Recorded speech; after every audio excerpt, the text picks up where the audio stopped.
And I've got a very special guest today. What's up? Mr. Shyam Raj. Okay, actually, let me just tell you a little bit about Shyam Raj. This is my very first podcast, Shyam.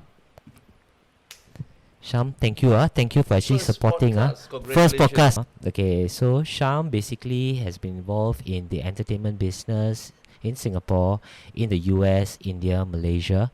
He runs a bar. Okay, up to him whether you want to share about this bar. Okay, that one I leave it to him. Okay, he was in this band called Tambi Ke Siao. I love those guys. Okay, they came out very early on. Okay, so when I was following them when I was really young, when we were really young. I'm still young. I was young enough, but when I was following them, I realized that shit. I wish I had those guts.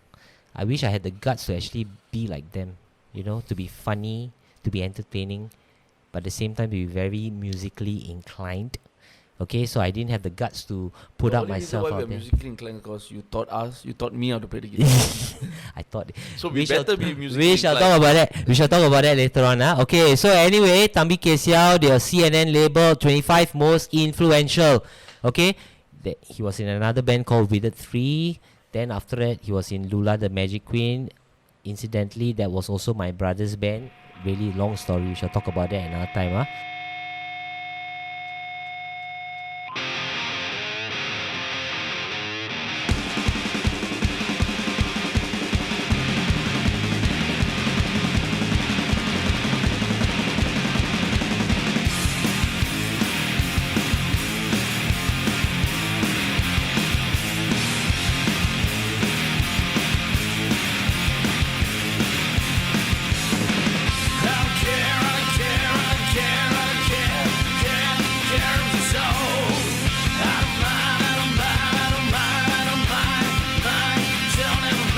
Like all my guests going forward, I'm going to put forth the content that they would like to talk about. It's not my agenda, it's my guest agenda. I'm very interested in what they have to talk about.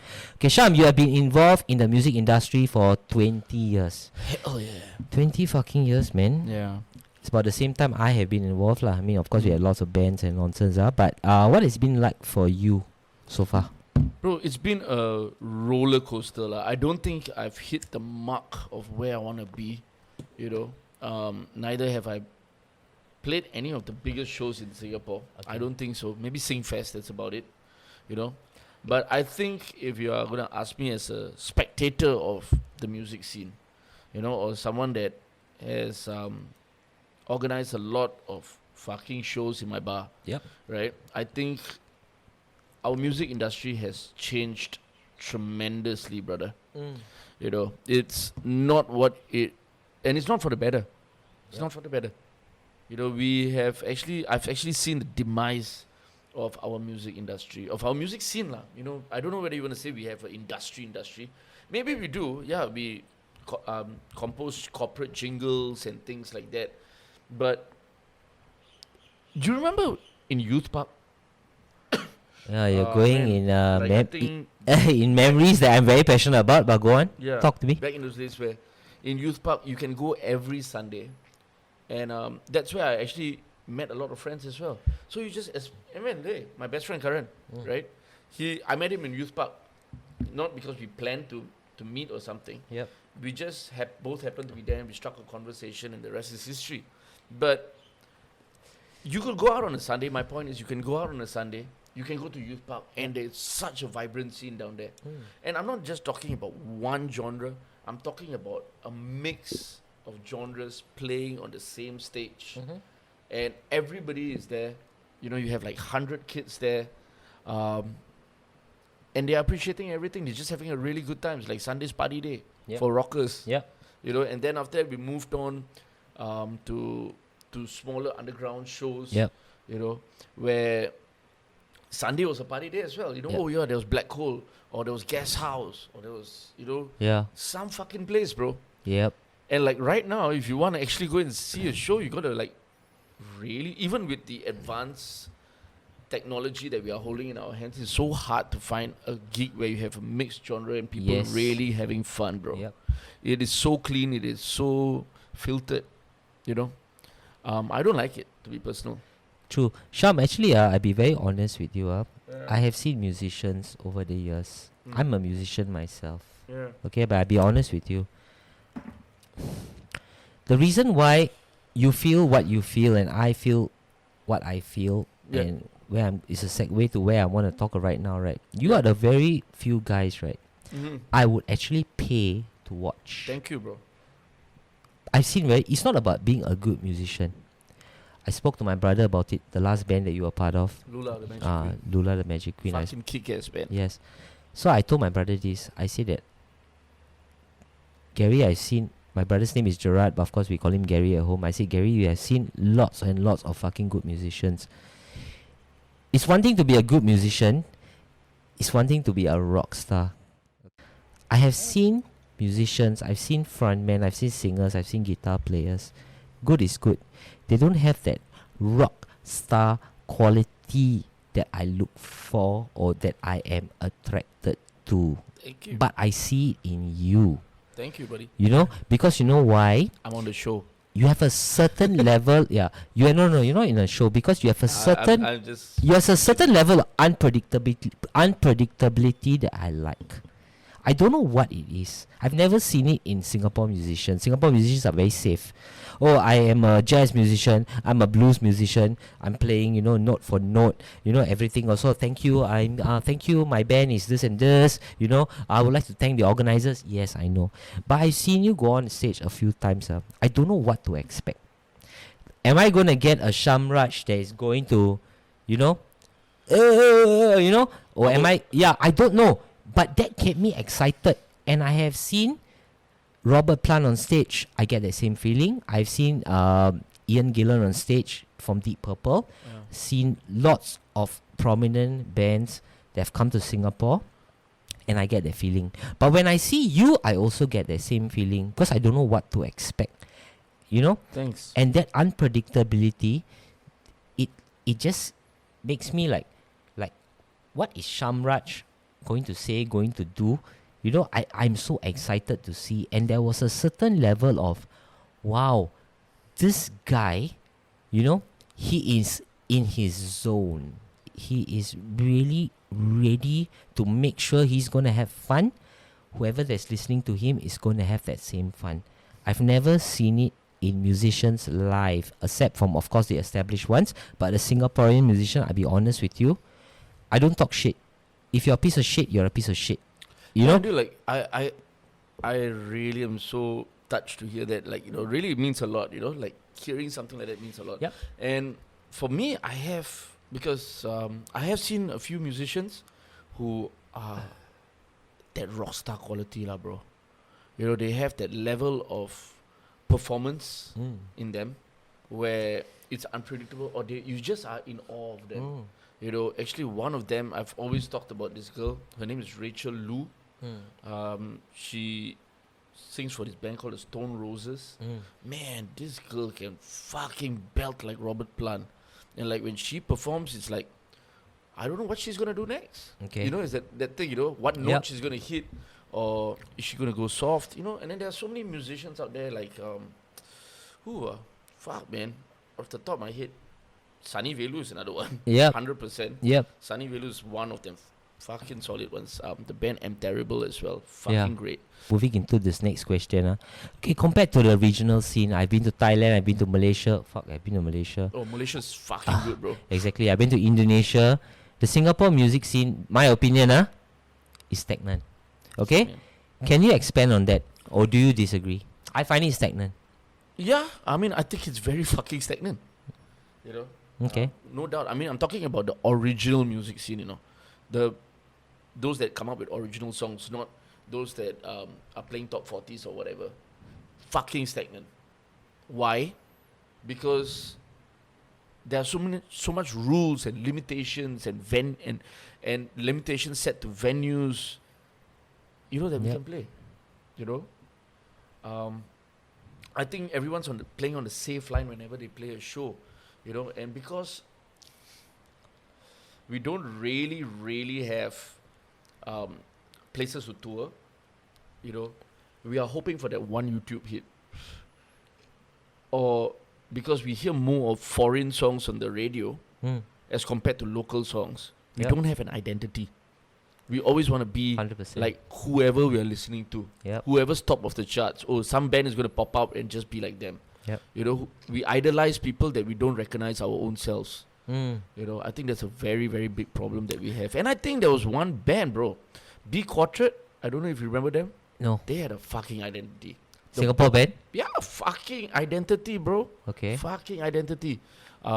B Quartet. You don't hear bands like that anymore. Okay. You know, there were so many bands back then. Fuck, bro. Mm. They had their own thing, their own thing going on. Yeah.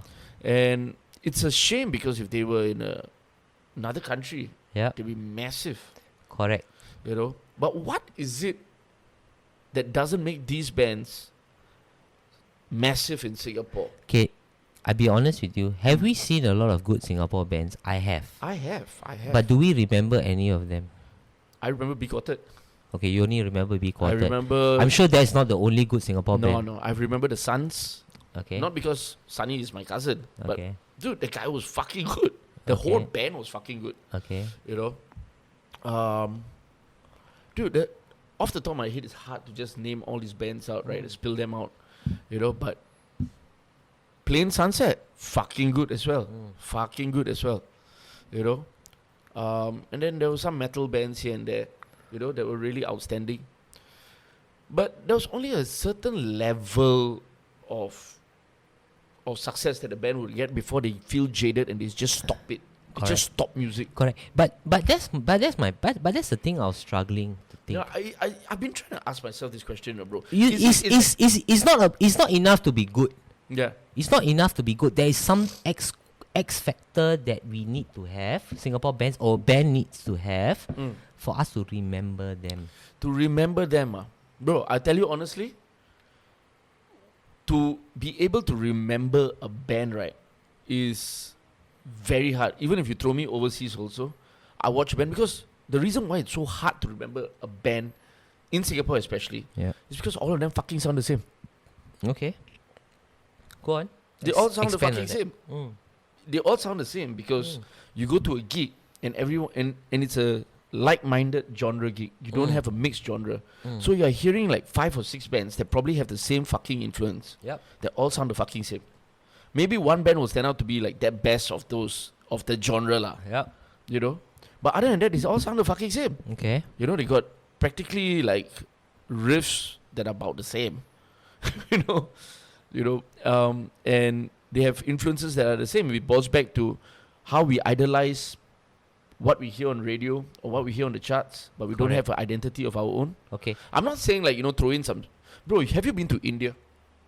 Of course I've been to India. Bro, have you seen the bands in India? I went for one performance. I remember I was in Kerala. Yeah.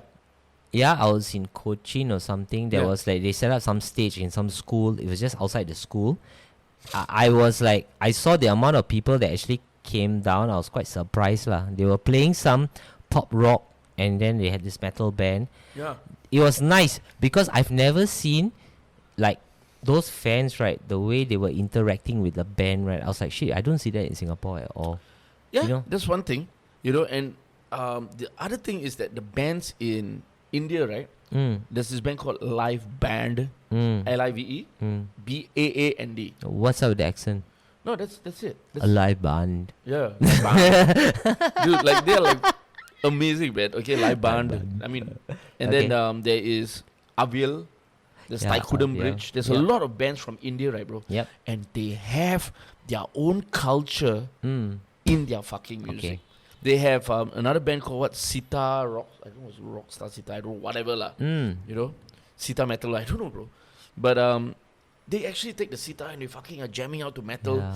You know, live band. Even though they are like all Western instruments, Yep. they still put in the rags and they do it in their own way, where it's a good mix of pop and I mean like hard rock and Indian cultural influence. Very nice. It's like it's like vade mixed with mayonnaise. Yeah. Don't you think it's something to do with our Asian cultural values also? I'm Yeah, going to you know- contextualize with that. Hold on. Just hold that thought. Holding the thought. In Singapore, we are very much into gainful employment.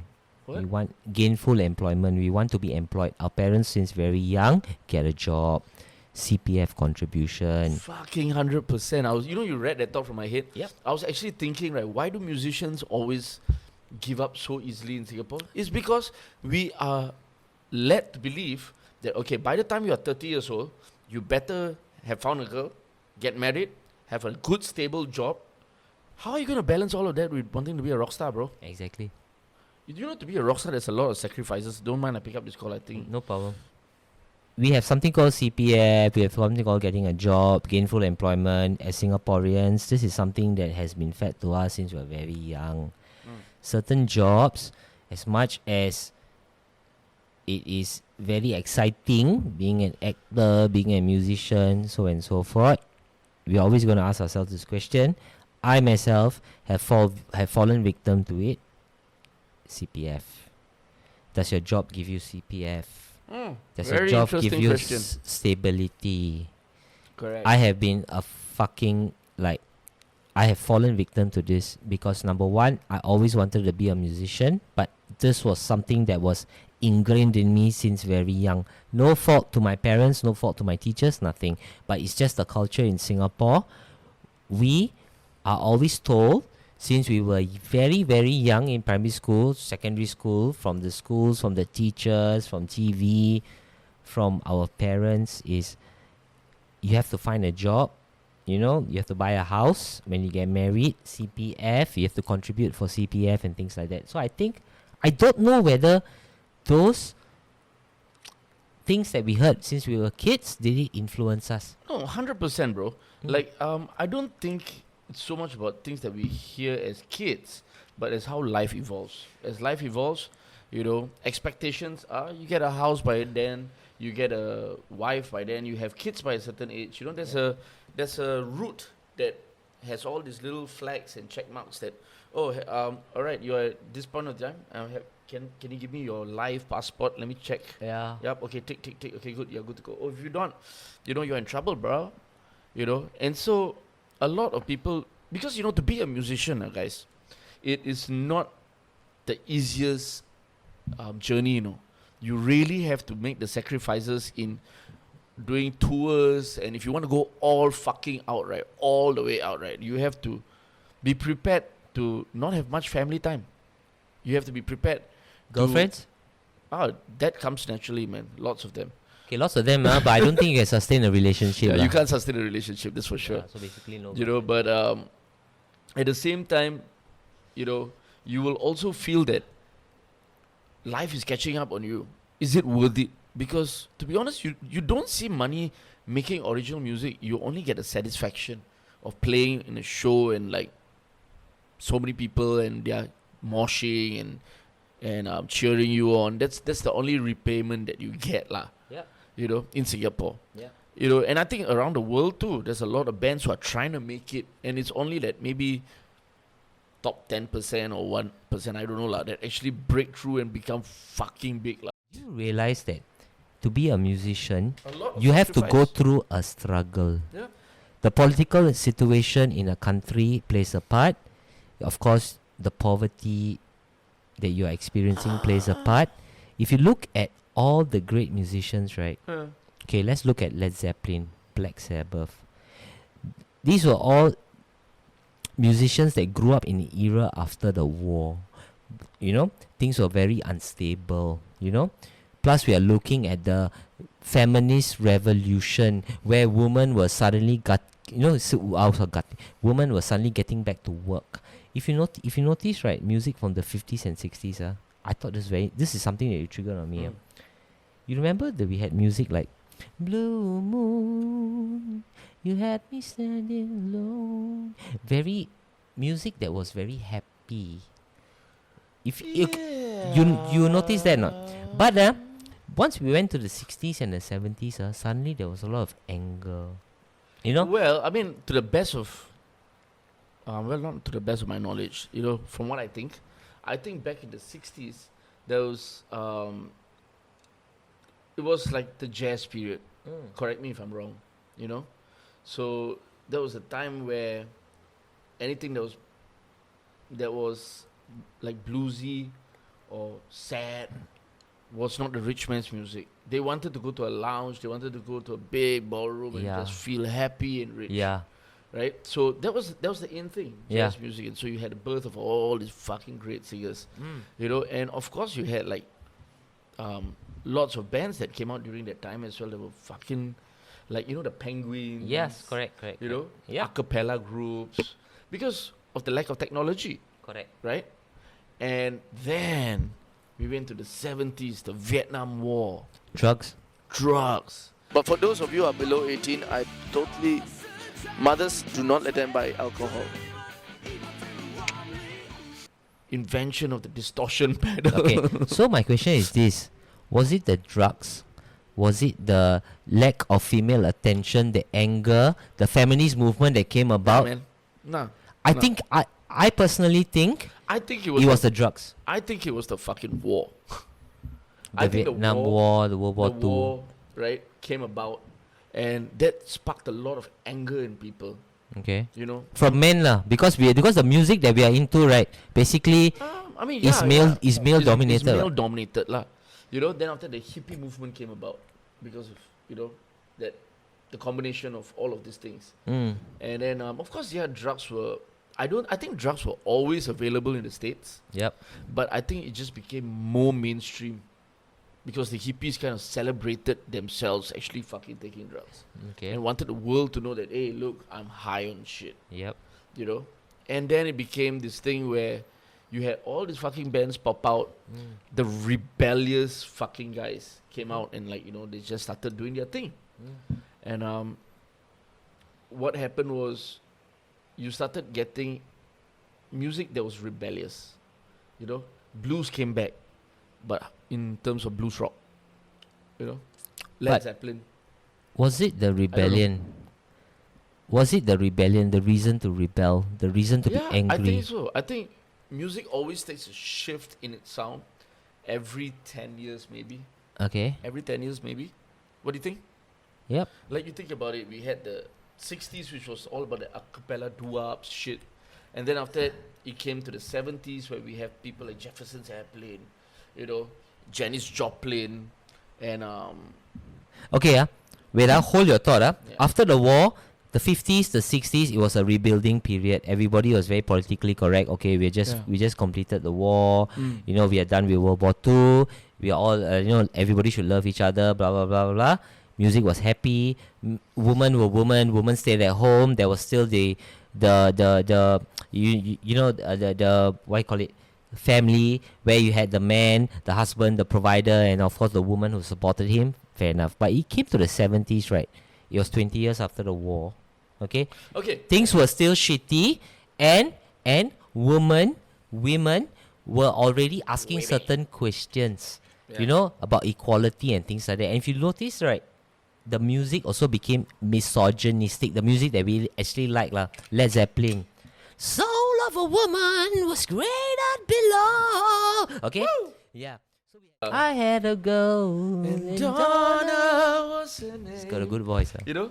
Maybe they were trying to swoon the girls and shit. Yeah. And then it didn't fucking work out. And then after it goes to the 70s, and you know what? Fuck this shit. I'm a woman.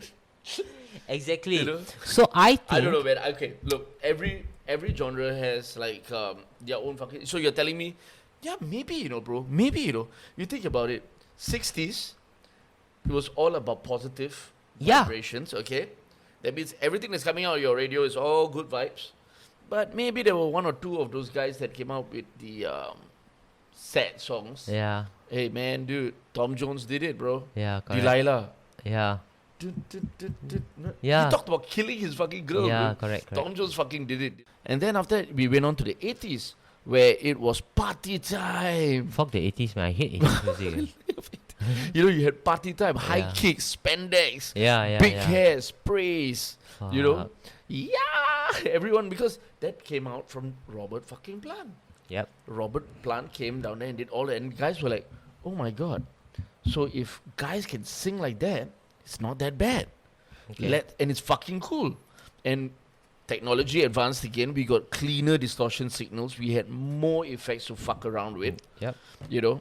Then it was all about sex, drugs, and rock and roll. That's what the 80s were about. I think that was a big part of music. Yeah, 80s was all about that. And then there came a guy called Mr. Kurt Cobain that actually said, you know what, fuck all of you, right?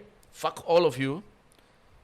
I'm singing sad songs, and I'm playing 4 fucking chords with 1 pedal. Okay. And he destroyed everyone with a fucking album called Nevermind. Yeah. The whole world crashed. That was in 80s, 1992, right? All their spray hair and whatever all fucking ran out, like they got caught in the rain. Yep. And then it was a time where people became more authentic. And to be honest, 90s is my favorite time for music. Yeah. Maybe that's the time when I got my Discman and I started buying CDs and shit. But I felt that music was very, very honest then. Yes. And very accessible. And our kids don't do drugs, all right? I don't know, man. I always feel that the musicians that I love, Led Zeppelin, Deep Purple, at their peak, right, they were highly drugged up. Yeah, but bro, Alcohol fuck, and all that. we are in Singapore. We can't do that shit. Again, we are not promoting any form of drugs, Yeah. but we are just laying out certain truths. Yeah. What we have observed Yeah. is the fact that is it something that it so happened that the bands that we like and the bands that we grew up with were heavily drugged up I motherfuckers. think every musician around the world has a vice, whether it's alcohol, whether it's drugs, or whether it's anything. Yeah. Okay. How was Singapore in the 70s? How was our rock scene in the 70s? Were they on drugs? Dude, come on, man. Are you sure? Like serious, bro. Serious. Okay. Why did we have such a fucking vibrant scene in the 70s? Yep. I don't know. Dude, like we had bands like the Thunderbirds. We Yes. had bands like Gingerbread. all of this, bro. Yes. Sharul. Big shout out to you, bro. Yeah. We had all of these bands. Yeah. And people flocked to watch them. Yep. People fucking flocked to watch them. Hmm? Why? Is it because they did not have access to MTV?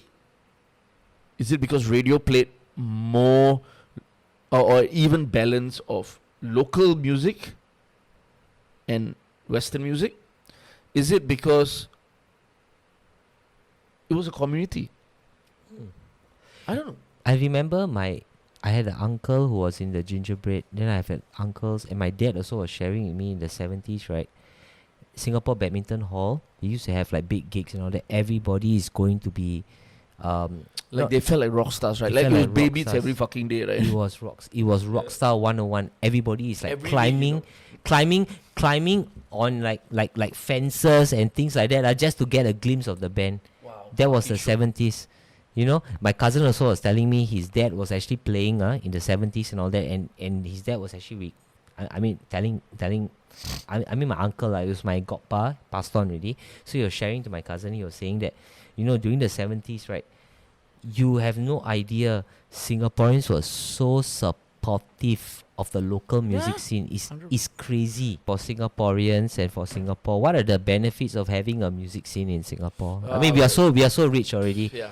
Compared to the rest of the world, we I have think- no struggle. Bro, I think it gives us character. I think it gives people an outlet to go out down there and be creative. I think it makes our country look less boring. That's a very strong word, boring. I agree Yeah. with it, actually. Are we too boring? Yeah. I think so too, no? That's- We are too safe. We are too safe.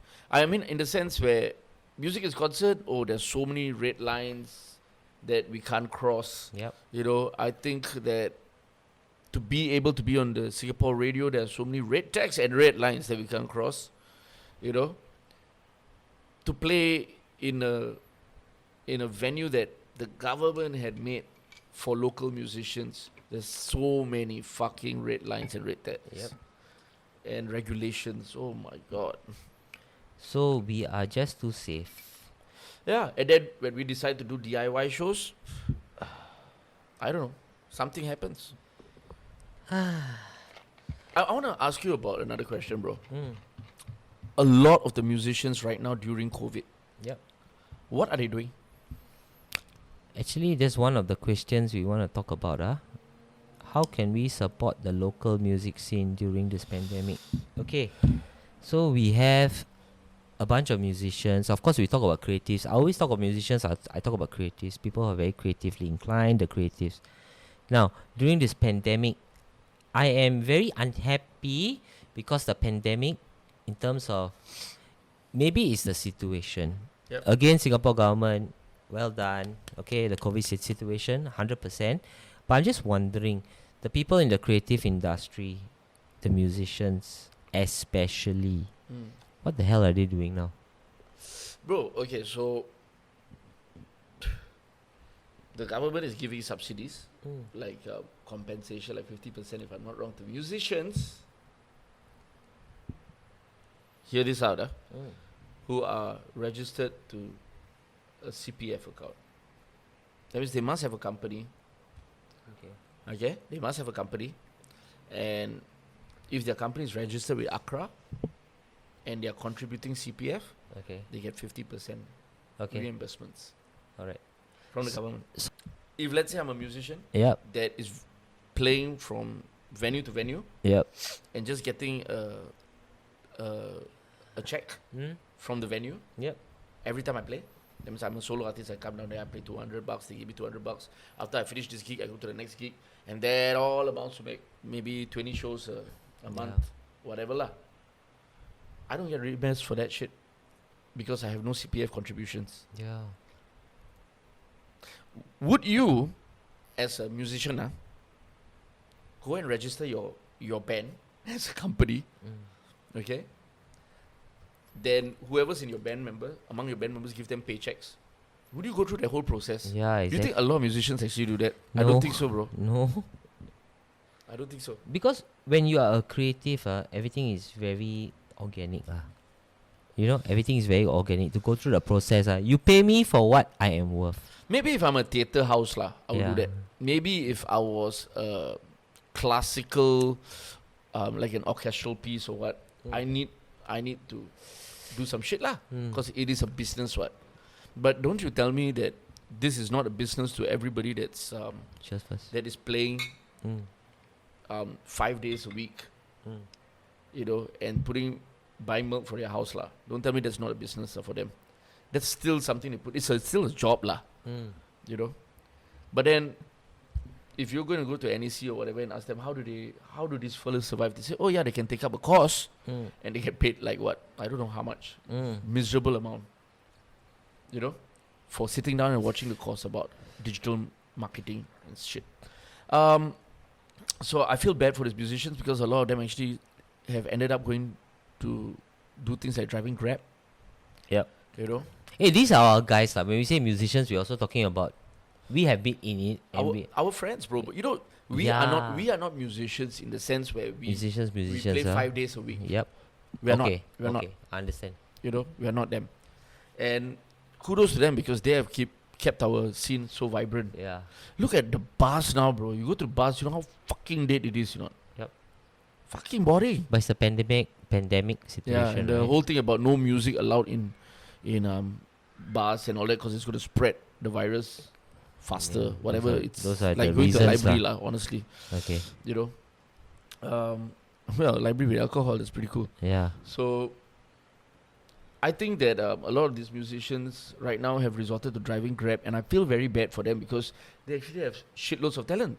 And to drive 8 hours of Grab, something is going to be compensated for that, which is your practice time. Okay, so Your practice time. now you're talking about how can we support the local No, what I'm talking musicians. about is how fucked up it is. Like, Okay. because we are going to lose a lot of very, very talented musicians because of this, you know. Yep. They are now doing jobs like, which pays the bills like at home. But what's happening is that they are so tired, they go home, they got no time to practice their guitar, no time to catch up with the new songs that are coming up. It's hard to be current, lah. But there are still some musicians out there who are fucking hardworking. They are going into the live streaming thing, you know. But honestly, do people actually donate money for your live streaming? No. You know, are you going to earn $200 per live stream? No. Yeah.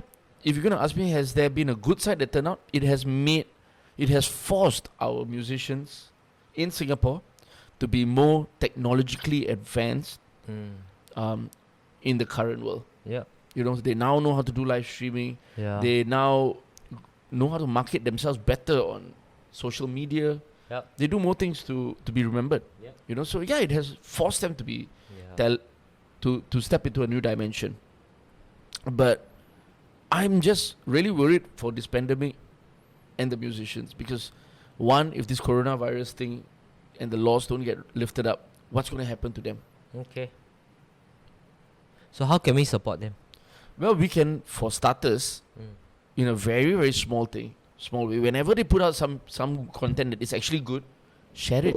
Thanks, bro. Share it. We never know. You share the music with some on your wall. One of your friend likes it. Your friend shares it also. Whether it's on WhatsApp, whether it's in private messages, whatever. That guy might just become the next big thing, man. You never know what. So I think, don't need to think so much about buying merchandise, doing this and doing that. Yeah, okay, you can do that lah. But the most basic thing that you can do is just share.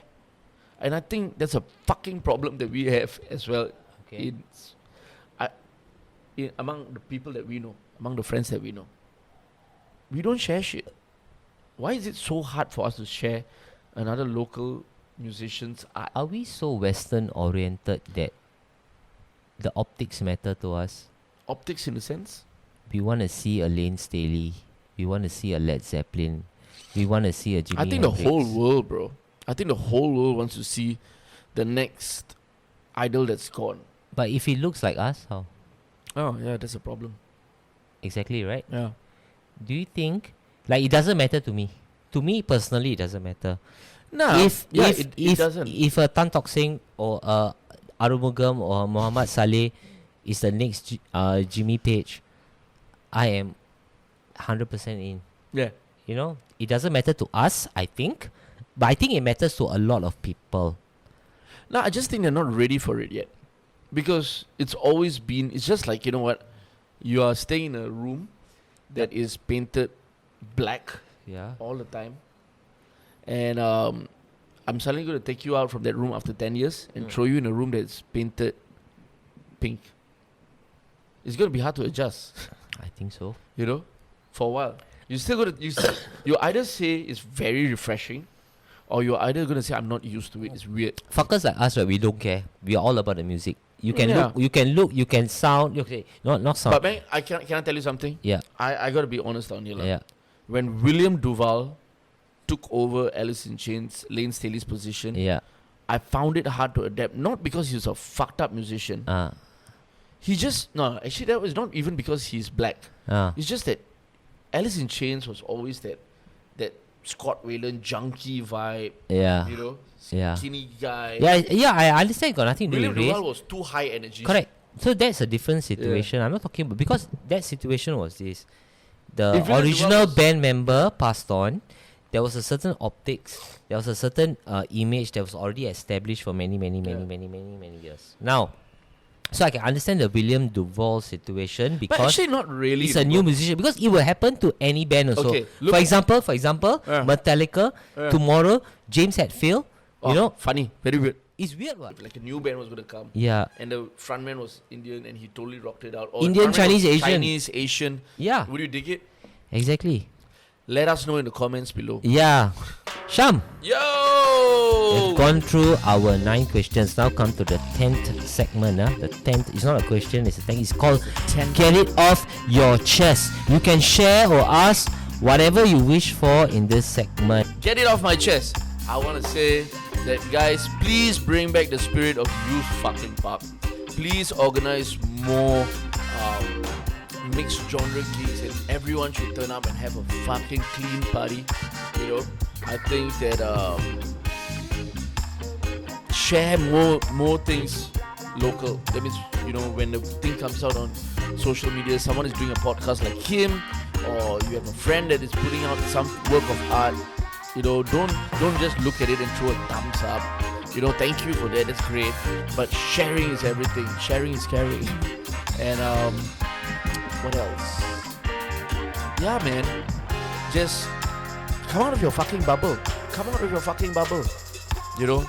Start accepting people for who they are. And peace, love, and rock and roll. And check out my music, guys. It's on Spotify. Tambi Kesiao and Shyam Raj. Sham, most important question. Did you have fun? Bro, I had so much fun. And the fun has just begun. The fun has just begun. Thank you Yeah. very much. Come, cheers. Cheers, brother. Let me talk myself up. And congratulations to James for launching his first show. Ow! You know, he's been in talks about this for a long time. And to whoever's been watching this, thank you.